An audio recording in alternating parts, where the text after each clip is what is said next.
Ayo, ayo. Assalamualaikum warahmatullahi wabarakatuh. Selamat pagi teman-teman semua. Mudah-mudahan kita selalu diberikan kesehatan di hari Sabtu tanggal 27 Juli hari ini. Seperti biasanya, Komite PPI akan melakukan kegiatan solasiban atau sosialisasi bulanan, di mana untuk kesempatan bulan Juli hari kali ini bertemakan tentang pengelolaan limbah, terutama pengelolaan limbah di rumah sakit yang sesuai dengan Permenkes nomor 27 tahun 2017. Untuk menyingkat waktu, kepada Mbak Ini kami persilahkan untuk menyampaikan materinya. Terima kasih Mas Agus. Halo teman-teman, apa kabar? Lama ya tidak berjumpa. Alhamdulillah kali ini masih dalam keadaan sehat walafiat. Izin Bapak Ibu, saya ingin menampilkan slide acara kita hari ini. Hari ini kita ingin membagi informasi tentang pengelolaan limbah berdasarkan Permenkes 2017. Permenkesnya PPI yang 2017 ini ada mengatur tentang pengelolaan limbah. Ya, ini yang ingin kami sharekan kepada bapak-bapak dan ibu-ibu seluruh karyawan RSUD Indramayu. Mudah-mudahan tidak bosan ya. Masalah pengelolaan limbah ini ternyata tidak hanya masalah di RSUD Indramayu, Pak, Bu. Ada banyak permasalahan di luar sana yang berkaitan dengan limbah medis dari rumah sakit. Ada limbah medis beredar tidak terkendali, ada permasalahan pengelolaan limbah B3, ada juga penyalahgunaan daur ulangnya limbah-limbah B3 yang berasal dari rumah sakit. Ini pemerintah tidak menginginkan hal seperti ini karena bisa menyebabkan pencemaran lingkungan dan penyebaran infeksi kepada masyarakat di seluruh Indonesia. Untuk itu, banyak perundang-undangan yang mengatur tentang hal ini. Di RSUD Indramayu sendiri, alhamdulillah, kepatuhan pembuangan limbah sudah eh, membaik. Walaupun demikian, tetap harus ada sering dimonitoring dan dievaluasi ya, karena masih kadang-kadang ada yang lupa. Kadang-kadang ini dirijennya sudah penuh, masih tanggung gitu ya, masih masuk ujung jarumnya, jadi dimasukin aja ke situ. Padahal di undang-undang aturannya adalah 1/3/4 penuh itu sudah harus ditutup dan diganti dengan dirigen yang baru. Ada lagi nih yang membuang, entah nih, maksudnya membuang atau menyimpan. Tapi kalau misalnya sarung tangan itu sudah ada di troli bagian bawah, rasanya nggak akan dipakai lagi kan. Nah, ini juga harusnya semestinya adanya dalam tong sampah. Hal-hal seperti ini sebetulnya diatur dalam perundang-undangan. Maka dalam kesempatan kali ini kami ingin menginformasikan kepada Bapak Ibu apa aja sih yang mengikat dan mengundangi hal-hal tersebut. Ini adalah grafik hasil monitoring kepatuhan pembuangan limbah di RSUD Indramayu. Secara umum, pembuangan limbahnya sudah membaik, nilainya itu selalu di atas 90, tapi grafiknya ya ada naik turun ya, dan ditarik dari bulan Januari sampai dengan bulan Juni, itu trendline-nya menurun, walaupun menurunnya tidak menukik jauh, hanya beberapa persen saja, hanya 2% ya saya lihat. Dan ini mohon kerjasama dari Bapak Ibu semuanya agar grafik kita lebih baik meningkat daripada menurun ya Pak, Bu. Apa sih tujuannya pengelolaan limbah ini? PPI bertujuan melindungi pasien, petugas, pengunjung, dan masyarakat dari kontaminasi limbah medis. Kebayangkan karena limbah medis itu dipakai oleh orang-orang sakit, ada berkaitan dengan darah dan cairan tubuh, maka itu harus dilindungi supaya tidak mencemari semuanya. Lalu siapa sih yang bertanggung jawab untuk limbah-limbah tadi? Siapa ya? Kalau di slide ini yang bertanggung jawab adalah setiap individu atau petugas di Fasiankes setiap unit kerja. Kalau melihat ini berarti sampah di lingkungan kita, limbah di lingkungan kita itu adalah tanggung jawab kita, tanggung jawab kita semua, tanggung jawab bersama, tanggung jawab individu di lingkungan kerja tersebut. Lalu dilaksanakan secara terintegrasi. Jadi, Maksudnya terintegrasi itu pengelolaan limbah itu dilaksanakan dari ruangan, dari unit kerja sampai ke pengumpulan sampah terakhir. Jadi terintegrasi gitu dengan baik. Penanganan yang tepat itu akan meningkatkan citra rumah sakit karena dengan penanganan limbah yang tepat itu akan meningkatkan rasa aman, rasa nyaman, bersih, indah, dan menjadi cost efektif karena infeksinya bisa ditekan hanya dengan melalui pengelolaan limbah di rumah sakit. Selanjutnya, kami ingin mengingatkan bahwa di program PPI itu ada 5. Kita dari dulu nih, mohon maaf kalau bosen ya Pak, Bu, karena ini memang program PPI. Yang pertama adalah kewaspadaan isolasi, di mana terbagi menjadi 11. Yang kedua adalah surveillance. Yang ketiga adalah pendidikan dan pelatihan. Yang keempat adalah pencegahan infeksi. Dan yang kelima adalah penggunaan antimikroba yang rasional, walaupun sekarang PPRA ini masuk ke PKPO dan katanya nanti akan berdiri sendiri. Nah, dalam hal ini kita sedang mengadakan pelatihan pendidikan atau pelatihan kepada teman-teman, kepada seluruh teman-teman yang ada di Rumah Sakit Indramayu, di mana pelatihan ini menginformasikan tentang kewaspadaan isolasi yang khusus ke manajemen limbah. Jadi informasi ini mohon disimak baik-baik sehingga manajemen pengelolaan limbah di Rumah Sakit Indramayu tidak menimbulkan resiko kepada kita dan kepada teman-teman kita. Lalu apa sih yang mendasari, dasar hukum apa sih yang mengharuskan kita mengelola limbah dengan baik? Ternyata banyak ya Pak, Bu, tidak hanya satu nih, tidak hanya dua, bahkan berapa ini? Lebih dari 5 ya. Dan yang terbaru adalah pada tahun 2021 itu peraturan pemerintah nomor 22 tentang penyelenggaraan perlindungan dan pengelolaan lingkungan hidup. Jadi Kementerian Lingkungan Hidup pun ikut mengawasi limbah dari Fasiankes gitu ya. Ada banyak perundang-undangan yang mengatur kita tentang pengelolaan limbah. Selanjutnya, karena ada dalam perundang-undangan, ini nongol juga nih di standar akreditasi rumah sakit. Punya PPI sajakah? Oh, tidak. Ternyata PPI cuma ada satu nongol di PPI, di standar 7 tentang rumah sakit mengurangi risiko infeksi melalui pengelolaan limbah infeksius sesuai dengan peraturan perundang-undangan. Bahkan ada 2 poin yang masuk ke MFK. Di MFK itu ada rumah sakit menetapkan dan menerapkan pengelolaan bahan berbahaya dan beracun serta limbah B3 sesuai dengan peraturan perundang-undangan. Ada lagi di standar MFK 5.1. Rumah sakit mempunyai sistem pengelolaan limbah B3 cair dan padat sesuai dengan peraturan perundang-undangan. Perundang-undangan yang mana? Perundang-undangan tadi yang di depan, yang mengatur kita tentang bagaimana cara pengelolaan limbah di rumah sakit. Selanjutnya, nah, yang akan kita bahas hari ini adalah 1, pengertian limbah, 2, resiko limbah, 3, jenis limbah, 4, tujuan pengelolaan limbah, dan 5, proses pengelolaan limbah. Pengertian limbah itu sendiri adalah bahan sisa dari suatu kegiatan atau proses produksi. Itu adalah pengertian limbahnya. Sedangkan limbah rumah sakit adalah semua limbah yang dihasilkan oleh seluruh kegiatan di dalam rumah sakit. Dan jenis limbah di rumah sakit itu ada beberapa, yaitu ada limbah infeksius, limbah non-infeksius, limbah benda tajam, limbah zat kimia, limbah cair, limbah radioaktif. Itu adalah limbah-limbah yang dihasilkan oleh rumah sakit yang harus dikelola dengan bijaksana. Apa sih resikonya?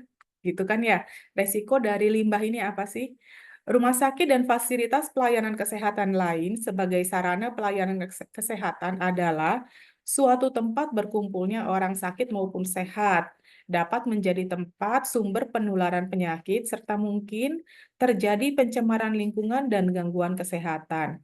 juga menghasilkan limbah yang dapat menularkan penyakit. Untuk menghindari resiko tersebut, maka diperlukan pengelolaan limbah di fasilitas pelayanan kesehatan. Tadi kita perlu mengelola limbah sesuai dengan peraturan. Nah, ini adalah jenis limbahnya. Jenis limbah yang ada di rumah sakit itu apa sih? Satu, jenis limbah radioaktif. Lambangnya merah begini, ada lambang kipas angin, itu disimpan dalam kantong box timbal dengan simbol radioaktif. Kebetulan karena di RSUD Indramayu tidak ada pelayanan radioaktif, jadi tempat sampah model ini tidak disediakan.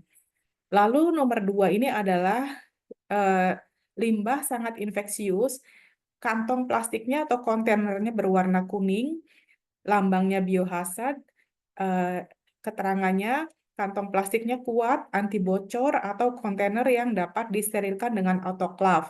Itu untuk limbah yang sangat infeksius. Sedangkan untuk limbah infeksius, patologi dan anatomi itu sama, warnanya juga kuning, lambangnya biohazard, kantong plastiknya kuat dan anti bocor, dan kontainernya yang kuat. Limbah sitotoksik itu warnanya ungu, kontainer plastik kuat dan anti bocor, limbah kimia dan farmasi itu semestinya warna coklat, kantong plastik dan kontainernya juga kuat. Itu adalah jenis limbah yang ada di rumah sakit. Lalu apa sih tujuan pengelolaan limbah? Tujuannya adalah melindungi pasien, petugas kesehatan, pengunjung, dan masyarakat sekitar fasilitas pelayanan kesehatan dari penyebaran infeksi dan cedera, membuang bahan-bahan berbahaya seperti sitotoksik, radioaktif, gas, dan limbah infeksius, limbah kimiawi, dan limbah farmasi dengan aman. Aman itu tujuannya untuk apa ya? Itu dia untuk melindungi pasien, petugas, dan masyarakat sekitar rumah sakit. Proses pengelolaan limbah ini ada beberapa tahap.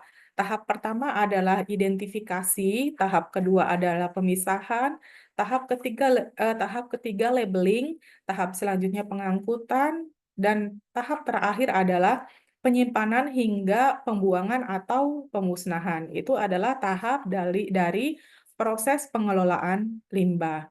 Identifikasi limbah ini yang melaksanakan siapa, di mana gitu kan ya.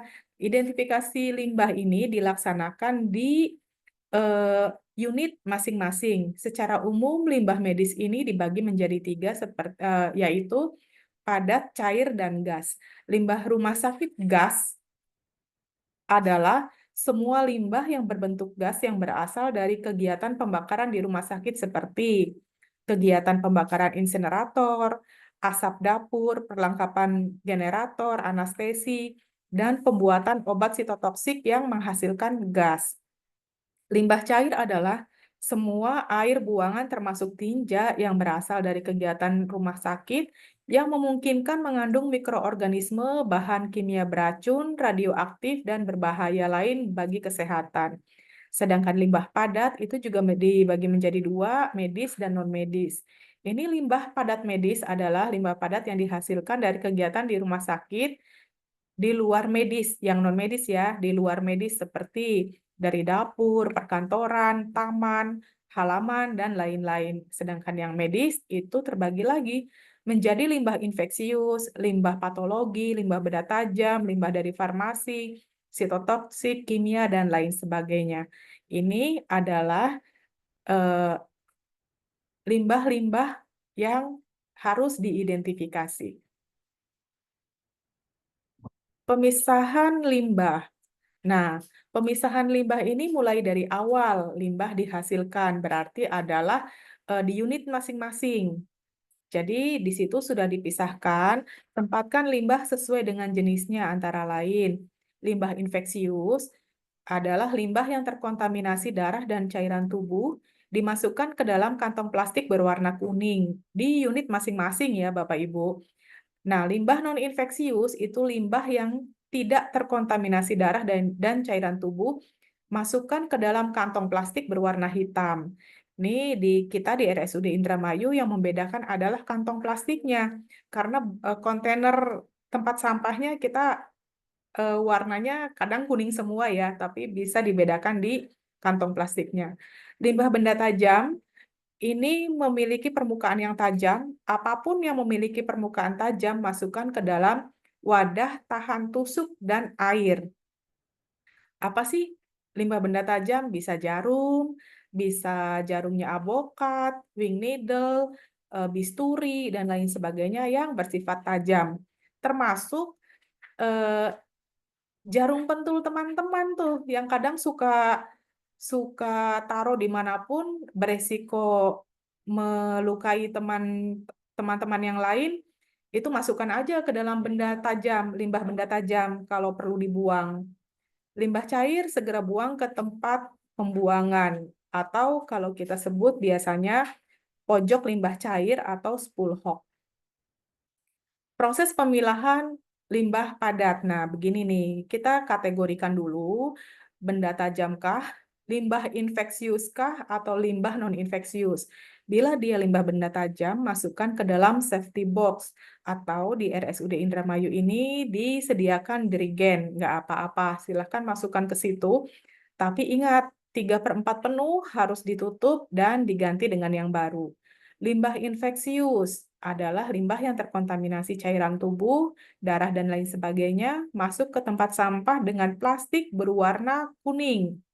Nah, limbah benda tajam dan limbah infeksius itu nanti akan dikumpulkan di tempat sampah sementara B3 di belakang, nanti akan diangkut oleh pihak ketiga untuk diproses selanjutnya.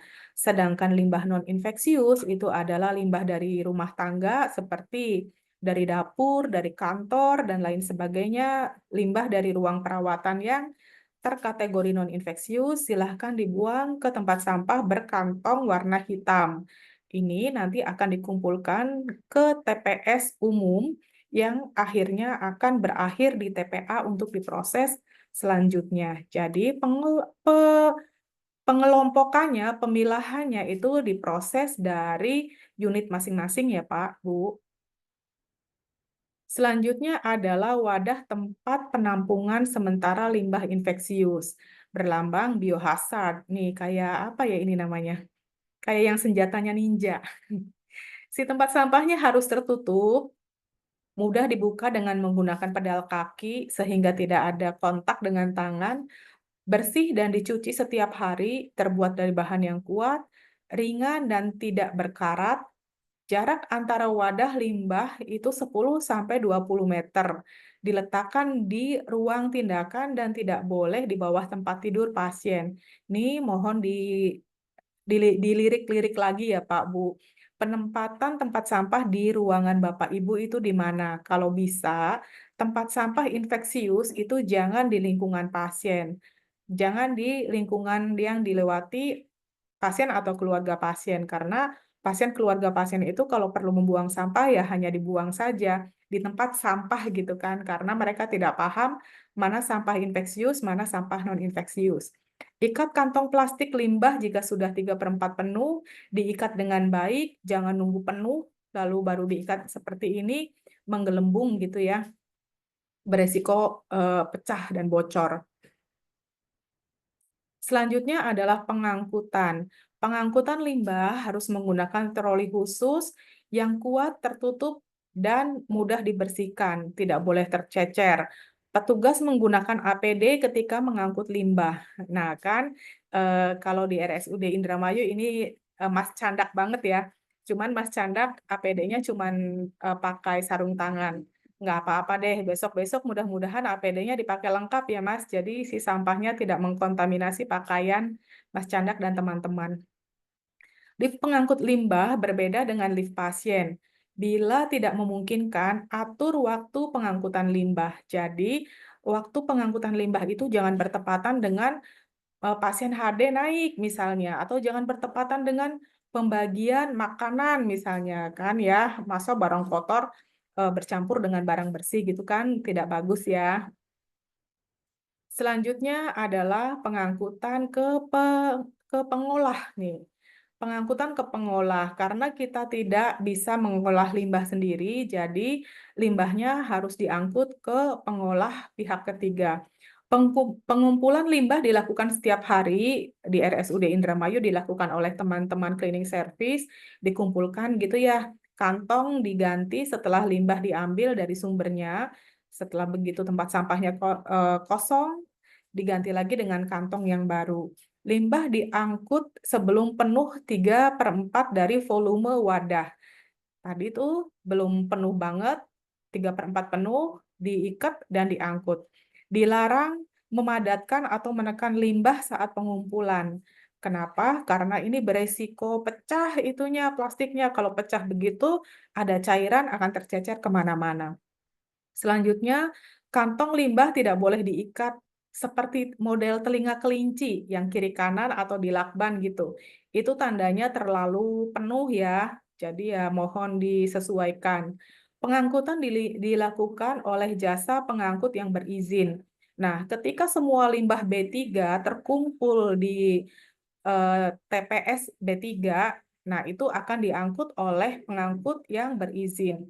Pengangkutan oleh penghasil menggunakan kendaraan sesuai peraturan. Ya, jadi diangkut oleh kendaraan yang sesuai dengan peraturan, sehingga si sampah itu, si limbah ini tidak tercecer di jalanan.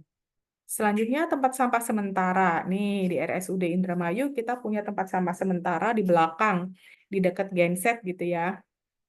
Tempat penampungan sementara limbah sebelum dibawa ke tempat penampungan akhir pembuangan.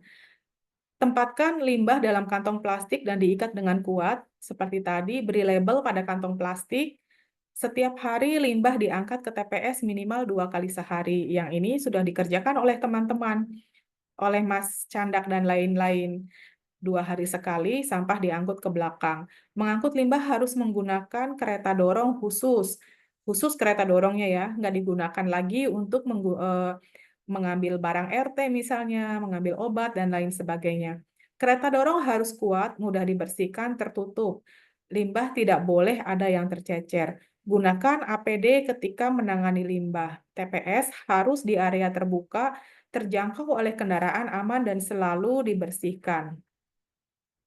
Selanjutnya adalah pengelolaan limbah. Pengelolaan limbah infeksius dilaksanakan di insinerator. Limbah non-infeksius itu dilakukan oleh apa tuh namanya? Di TPA. Limbah benda tajam masuk ke safety box, sedangkan limbah cair masuk ke spool hog. Limbah feses, urin, darah dibuang ke tempat pembuangan pojok yang kita sebut dengan spool hog. Penanganan limbah benda tajam ini dimasukkan ke dalam safety box. Jangan melakukan penekukan ya. Jangan meletakkan sembarangan. Segera buang oleh si pengguna. Selalu buang sendiri pokoknya mah. Tidak boleh melakukan recapping. Wadah benda tajam diletakkan dekat lokasi tindakan. Bila menangani limbah pecahan, gunakan sarung tangan rumah tangga, wadah penampung limbah, benda tajam, tahan bocor, dan tahan tusuk. Begitu ya, jangan sembarangan menangani limbah pecahan kaca.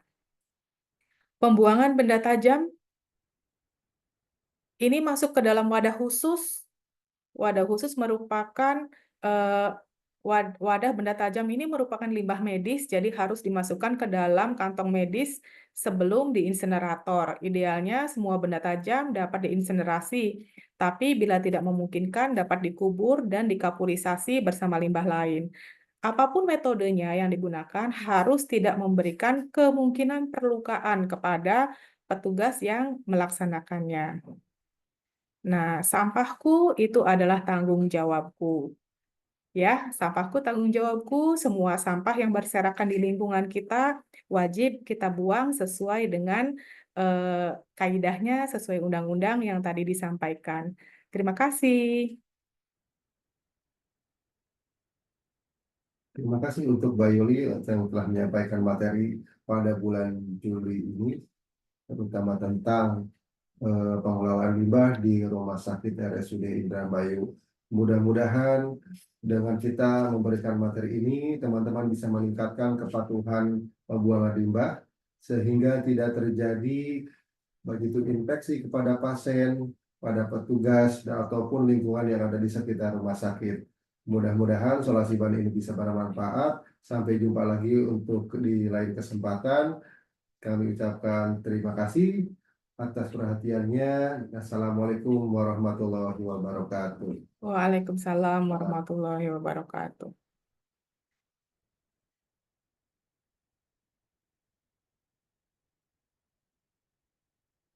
Ini Sudah.